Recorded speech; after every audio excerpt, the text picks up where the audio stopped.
ẹ wá wọkùnrin tó gbé àǹtí Hajara jáde lọ́jọ́ Valentine eyín lọ́dún 2025 àwọn ènìyàn ti ń sọ yìí pé ó ṣeé ṣe kọjá pọ́kùnrin yìí ló fún àǹtí Hajara lóyún o tẹ́ ẹ bá rí ẹ rí pa àǹtí Hajara ẹ rí paṣọ rẹ́ẹ̀dì ni wọ́n wọ̀.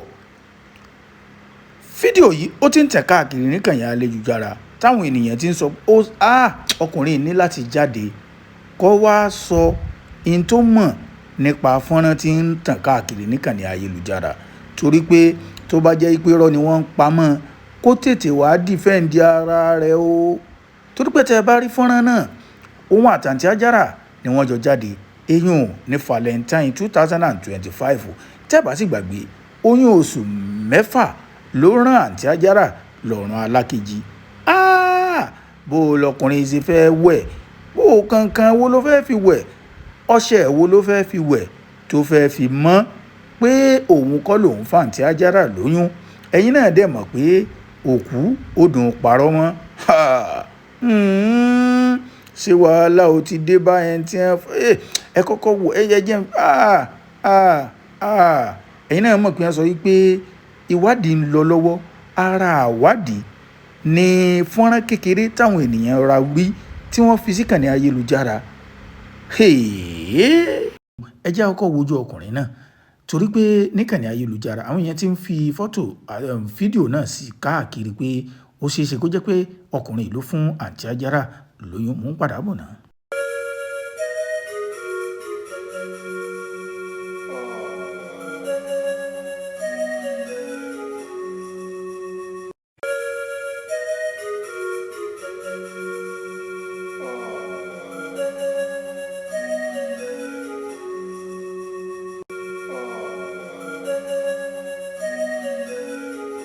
tẹ́ ẹ bá wo fọ́nrán náà dáadáa ẹ rí i pé aṣọ rẹ́ẹ̀dì làǹtí Hajara wọ̀ tí túmọ̀ sí pé ní February 14 2025 ní àwọn méjèèjì pàdé eyín lọ́jọ́ Valentine ní 2025 tá a bá sì ní ká sí dáadáa sẹ́yìn pé February 2025 àǹtí Hajara kú ní February 2026 sẹ́yìn pé tó bá jẹ́ pé àwọn méjèèjì pàdé ní February 2025 tí í ṣe wípé ọdún kan láàrin ẹ̀ síra wọn làǹtí Hajara kú ẹ wá jẹ́ a máa wò wọ́n sì ní pé oyún oṣù 6 ó ń bẹ nínú àǹtí Hajara tí túmọ̀ pé lẹ́yìn ìgbà tí òun àtọkùnrin yìí pàdé tó bá ṣeé ṣe pé lóòótọ́ lóyún pé ọkùnrin ló fún un lóyún torí pé ẹ jẹ́ àkọ́kọ́ wo ohun tí blogger yìí tó kọ síkànnì ayélujára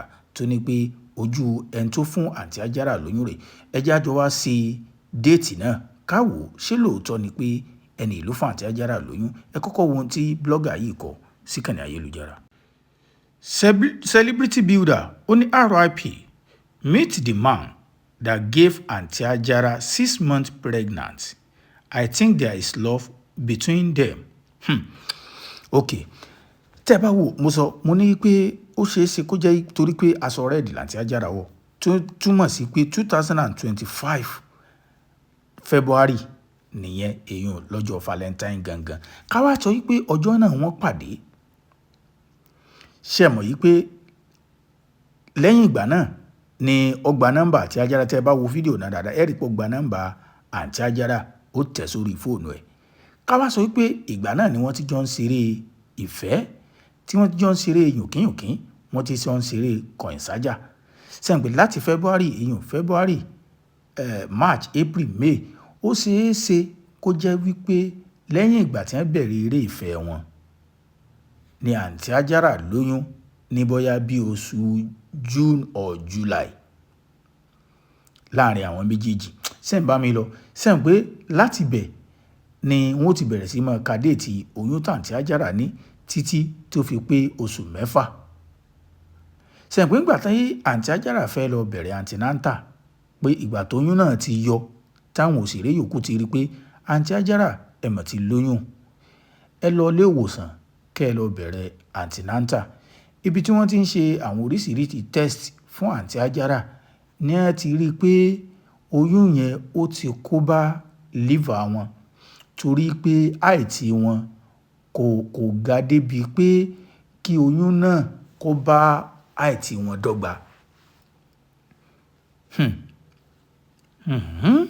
Ṣùgbọ́n báyìí nísìn fídíò làwọn èèyàn ń gbé kiri pé bóyá òun ló fún àǹtí Ajára lóyún, ṣùgbọ́n wọn ò tí ì sọ pé bóyá identity rẹ̀ pé ṣé òṣèré orí ìtàgé lọkùnrin yìí ni.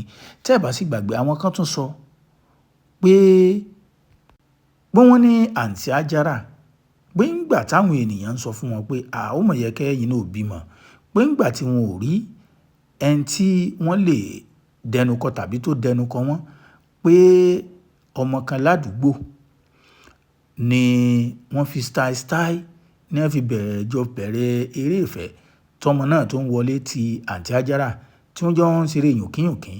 Ṣùgbọ́n mi ò fẹ́ gba story yẹn ń tèmi látàrí pé story yẹn kò fẹ́ fìdí múlẹ̀. Ẹ já wo eléyìí. Blogger yìí ó ṣẹ̀ṣẹ̀ gbé sí ìkànnì ayélujára ni. Àwọn ènìyàn sì ti ń wádìí. Ṣẹ́rí pé wọ́n ní pé investigation sì ń lọ lọ́wọ́ náà tẹ́lẹ̀ pé láti mọ ẹni tó gbọ́n ẹja àjọ bíra wa ẹni tó fún àǹtí Ajára lóyún sọ jẹ̀bi ni. Ṣebí ìfẹ́ ló wà láàrin wọn. Lọ́dọ̀ tèmi, èmi ó sọ pé kò jẹ̀bi. Torí pé òun náà mọ̀ pé irú nǹkan bá máa ṣẹlẹ̀. Ìrànlọ́wọ́ ló sì ṣe. Ìfẹ́ náà ló sì tún wà ńbẹ̀. Torí pé àwọn méjèèjì wọ́n sọ wípé wọ́n nífẹ̀ẹ́ ara wọn. Tí èèyàn ò bá nífẹ̀ẹ́ ara èèyàn ní jọ máa ṣe yùnkínyùnkín. Káwá tí ẹ wá imagine kó jẹ́ pé irú bá àǹtí Ajára ṣe lóyún, Ọlọ́run wá sọ̀ wọ́n láyọ̀ àti àlàáfíà. Gbogbo wa náà lábà wọn ìdùnnú lábà wọn yọ̀. Àìmọye ọ̀pọ̀lọpọ̀ àwọn ènìyàn tó jẹ́ pé wọn ò ní ìpèníjà gíga tó sì jẹ́ pé ibi oyún bẹ́ẹ̀ náà ni Ọlọ́run fi kádàrá pé ó fi pè wọ́n sọ́dọ̀. Táwọn ènìyàn ò rí nǹkan kan ṣe sí. Ṣùgbọ́n látàrí pé ìpèníjà pé àǹtí Ajára wọ́n jẹ́ nìkan tó jẹ́ pé wọn ò ga tẹ́lẹ̀ náà làwọn èèyàn fi ń rí yẹn sọ. So kí ni èrò tí yín lórí eléyìí? Ṣé ká tí ẹ wá sọ pé wọ́n padà rí pé ẹni tó fún àǹtí Ajára lóyún náà ni? Ṣé ẹ̀tọ́ òfin mú ẹni náà pé àwọn fẹ́ tì mọ́lé? Àbí kí ni èrò tí yín lórí ẹ̀? Torí pé kí ni ẹ fẹ́ sọ pé àwọn fẹ́ tì mọ́lé fún? Tí a bá ní àwò, kì í ṣe pé ó fi tipátìkúùkù mọ́ àǹtí Ajára, kì í ṣe pé ó tì wọ́n mú wọlé pé dandan lá ọrùn sùn làpárò kú sí. Ó wọ̀ fún àǹtí Ajára làwọn náà ní ẹ́ sí nẹ́tíwọ̀kì ilẹ̀. Òun náà sì ṣe kí ni o? Òun náà sì wò pé olólùfẹ́ mi. Kí lèrò tí yín lórí eléyìí? Ẹ jẹ́ ká máa wo ohun tí ó ṣẹlẹ̀. Ẹ jẹ́ ká máa wo ohun tí àwọn iléeṣẹ́ ọlọ́pàá ìwádìí tí wọ́n ń ṣe lórí ẹni tó fún àǹtí Ajára lóyún. Ká wá wò bóyá ẹni tí fọ́tò rẹ̀ òun àti àǹtí Ajára tí wọ́n jọ ń gbé káàkiri. Mo tún mú mi ìbọn náà.